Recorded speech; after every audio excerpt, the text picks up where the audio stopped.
আসসালামু আলাইকুম ওরহমতুল্লাহি ওবারাকাতু। সম্মানিত দেশ ও বিদেশে অবস্থানরত দর্শক শ্রোতা মণ্ডলী, আশা করি সকলে ভালো আছেন। আমি আপনাদের সম্মুখে গুরুত্বপূর্ণ একটি মেসেজ নিয়ে এসেছি।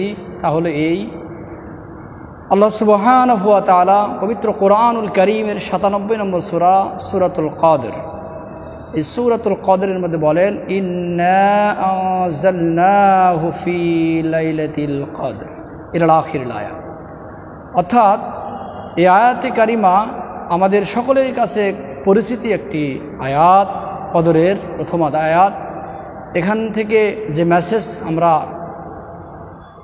পেতে পারি সেটি হলো, আল্লাহ সুবহানাহু ওয়া তাআলা লাইলাতুল কদর রাত আমাদের উম্মতে মুহাম্মাদের জন্য বড় একটা মর্যাদার ব্যাপার, বড় একটা অবদান।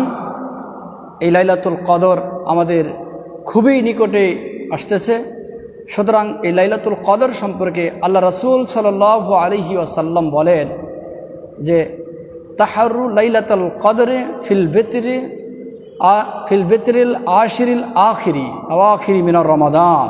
রাওয়াহুল বুখারীর কিতাবের মধ্যে হাদিসটা এসেছে, হাদিসটা সহিহ। আল্লাহ রাসূল সাল্লাল্লাহু আলাইহি ওয়াসাল্লাম বলেন যে, তোমরা যদি লাইলাতুল কদরের এই মর্তবা পেতে চাও, এই 1000 মাস ইবাদতের শ্রেষ্ঠ রাত্র যদি তোমরা পেতে চাও, তাহলে তোমাদের জন্য রমজান মাসের শেষ 10 দিনের বেজোর রাতকে তোমরা অনুসন্ধান করো, রমজান মাসের শেষ 10 রাতকে তোমরা তালাশ করো। কেমন করে? এই রমজান মাসের যখনই শেষ রাত্র আসতো, বুখারীর আরেকটা হাদিসের মধ্যে এসেছে, আল্লাহ রাসূল সাল্লাল্লাহু আলাইহি ওয়াসাল্লাম বলেছেন, ইজা দাখালাল আশির আখিরি মিনার রমাদান শাদ্দুল ইজার।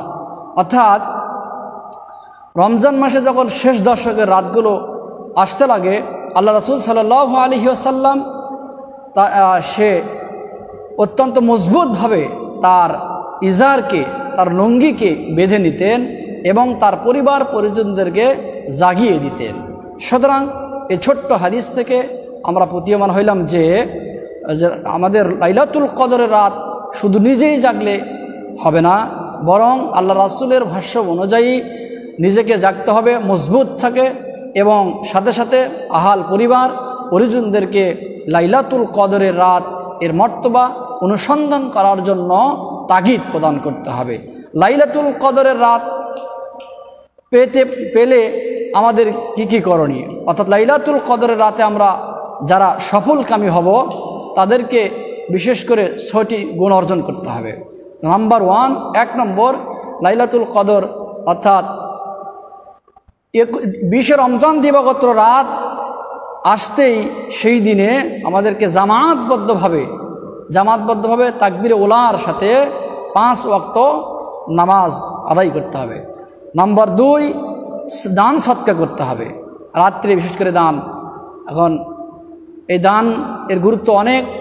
তো 3 নম্বর, আল্লাহ রাসূল সাল্লাল্লাহু আলাইহি সাল্লামের প্রতি বেশি বেশি দরুদ পাঠ করতে হবে। 4 নম্বর, আমাদেরকে ইস্তিগফার পাঠ করতে হবে। ইস্তিগফার পাঠ করব কি বলে? আস্তাগফিরুল্লাহাল্লাযী লা ইলাহা ইল্লা হুয়াল হাইয়ুল কাইয়ুম তো আছেই।